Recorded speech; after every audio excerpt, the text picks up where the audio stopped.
नमस्कार, मैं हूं अभिषेक। आप देख रहे हैं मनी 9। हमारे साथ हैं हमारे साथी संदीप ग्रोवर जी। संदीप जी, आपका स्वागत है। आज हम चर्चा करेंगे बाजार के हाल पर। क्या रहा आज बाजार का हाल? संदीप जी, कल आपने बताया था कि बाजार में कल जून सीरीज़ की एक्सपायरी थी, इसलिए आपने कहा था कि बाजार में बहुत ज़्यादा उठापटक रहेगी, जो हमने देखी भी। और आपने कहा था इसका ज़्यादा कोई मतलब बाजार के विश्लेषक हैं इसको ज़्यादा मायने इसको नहीं देते हैं। लेकिन आज हम जब देख रहे हैं कि जुलाई का महीना शुरू हो चुका है और जुलाई सीरीज़ की आज पहला दिन था, तो आज बाजार की शुरुआत कैसी रही? आप कैसे देखते हैं इसको? देखिए, आज ग्लोबल संकेत शुरुआत करने के लिहाज से ठीक नहीं थे, तो हम हल्की कमजोरी के साथ खुले थे और दिन के दौरान वो खबर आ गई जिसमें टैक्स लगाने की बात की गई थी। तो आप ये चार्ट देखिए एक बार निफ्टी का आज का, जब ये खबर आई थी तो उसके बाद आप देखिए ये जो गिरावट आप देख रहे हैं उसी खबर की वजह से थी, क्योंकि रिलायंस में, ओएनजीसी जैसे शेयरों में काफ़ी बड़ी गिरावट देखने को मिली थी। लेकिन आप देखिए लोअर लेवल से जो रिकवरी है वो कितनी शानदार देखने को मिल रही है। आप पिछले कुछ दिनों का ट्रेंड देखिए, मैं लगातार आपसे यही कह रहा हूँ कि बाजार की अब टेंडेंसी जो कोशिश है वो यही है कि बाय ऑन डिप्स, यानी कि लोअर लेवल से आपको खरीदारी का रुझान ही साफ तौर पे देखने को मिल रहा है।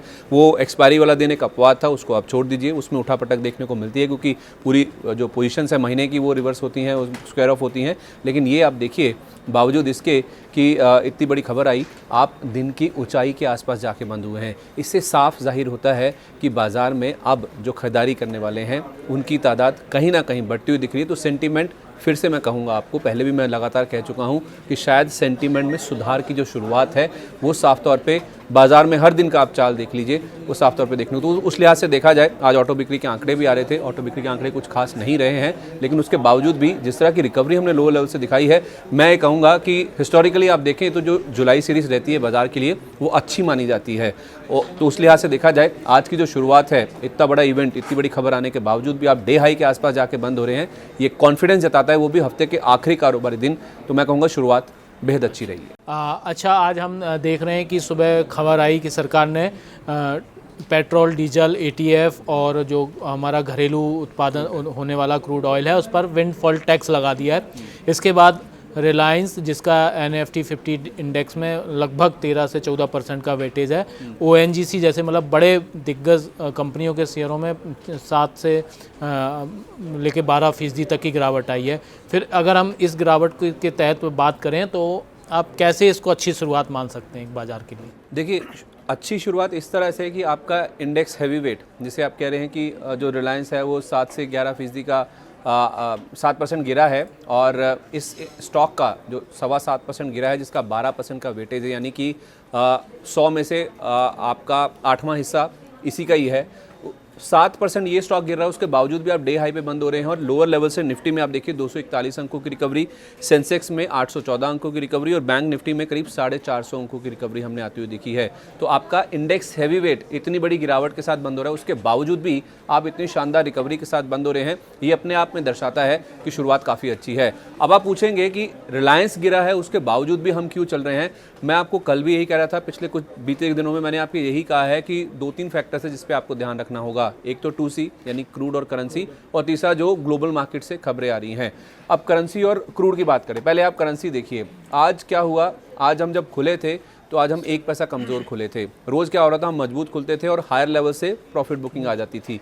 लेकिन आज का आप चार्ट देखिए, ये रुपये का चार्ट मैं आपके सामने रखता हूँ, आज का चार्ट है ये। तो ये आप देखिए, शुरुआत आज देखिए कमज़ोरी के साथ हुई, और उसके बाद आप देखिए हायर लेवल से ये उल्टा आपको देखना चाहिए कि आप ये जो गिर रहे हैं ये इनफैक्ट रुपये की मजबूती है, यानी कि आप कमज़ोर खुले, कमज़ोरी बढ़ी भी, और आपने 89 का जो लेवल है वो भी आज पार किया। तो हिस्टोरिकली आप देखें तो आज का जो लो है, ये जो आप डे हाई देख रहे हैं, ये आप रुपये के हिसाब से देखें तो आज का 89 रुपये 13 पैसे का आपने लो बनाया, और उसके बाद आप देखें 89 रुपये के नीचे ट्रेड कर रहे हैं, यानी कि रुपये में दिन के दौरान स्ट्रेंथ देखने को मिली है, मजबूती आती हुई दिखी है। तो आपकी करेंसी जहां रोज मजबूत खुलती थी बाद में नीचे आती थी, आज वो उल्टा देखने को मिला कि कमज़ोर खुले, उसके बाद रिकवरी देखने को मिली। अब दूसरे फैक्टर की ओर आइए जो कि क्रूड का है। क्रूड में आप देखिए जिस तरह से फैसला आया था ओपेक का, उसके बाद आप देखिए उन्होंने 6.5 लाख बैरल प्रतिदिन का जो उत्पादन बढ़ाने का जो टारगेट है उसे मेंटेन रखा है। तो उसके बाद आप देखिए क्रूड जो हम 1-2 दिन पहले 116 तक की बात कर रहे थे, वो 111 के आसपास कर रहा है, यानी कि आपके जो दोनों फैक्टर हैं वो आपके हक में आते हुए दिख रहे हैं। जो फिलहाल के जो आंकड़े हैं, चाहे आप क्रूड की बात करें चाहे रुपए की बात करें, ये केवल यहीं पे बात नहीं रुक जाती है। आपकी जो दिक्कत है वो इंटरेस्ट रेट्स की है। दिक्कत ये है कि सेंट्रल बैंक बहुत तेज़ी से दरें बढ़ा रहे हैं। तो कुल मिला के देखा जाए 4-5 चीज़ें उसमें आप चाहें तो कमोडिटी प्राइसेस को भी जोड़ सकते हैं।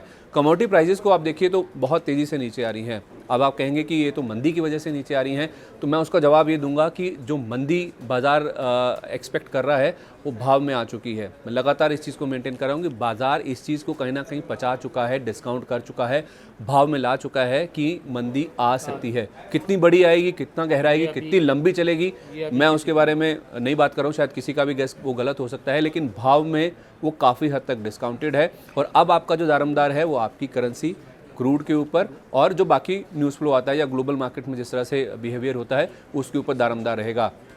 तो करेंसी आपके हक में आती हुई दिखी आज, उसके साथ साथ क्रूड आपके फेवर में आया, तो उसका जो इम्पैक्ट है वो कहीं ना कहीं मार्केट्स में आप देखिए तो पॉजिटिव साइड पे प्ले आउट होता हुआ दिखा, जिस वजह से आपने लोअर लेवल से रिकवरी देखी है।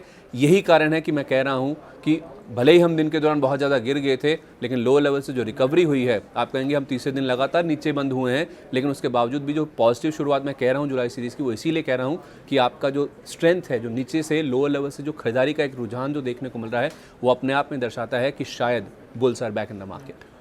जैसा कि हम देख रहे हैं कि आज हफ्ते का आखिरी कारोबारी दिन है, तो क्या जो रिकवरी लौटी है ये हमें सोमवार को भी दिखाई पड़ेगी, या सोमवार के लिए हम क्या रणनीति बनाएं, क्या ट्रिगर्स देखें? देखिए ये जो हफ्ता था, आप अगर निफ्टी का चार्ट देखेंगे पिछले कुछ दिनों का, तो उसमें आप देखेंगे कि ये जो बीता हफ्ता रहा है, ये 4-5 दिन का ये चार्ट देख रहे हैं, तो हमने कोई बहुत बड़ा मूवमेंट नहीं दिखाया है। और बावजूद इसके कि ये डेटा हैवी था, इवेंट हैवी वीक था। यूएस में हमने देखा जीडीपी के आंकड़े आए, कंज्यूमर कॉन्फिडेंस के आंकड़े आए, ओपेक की मीटिंग थी, उसके साथ साथ जीएसटी की भी मीटिंग थी हमारे फ्रंट पे।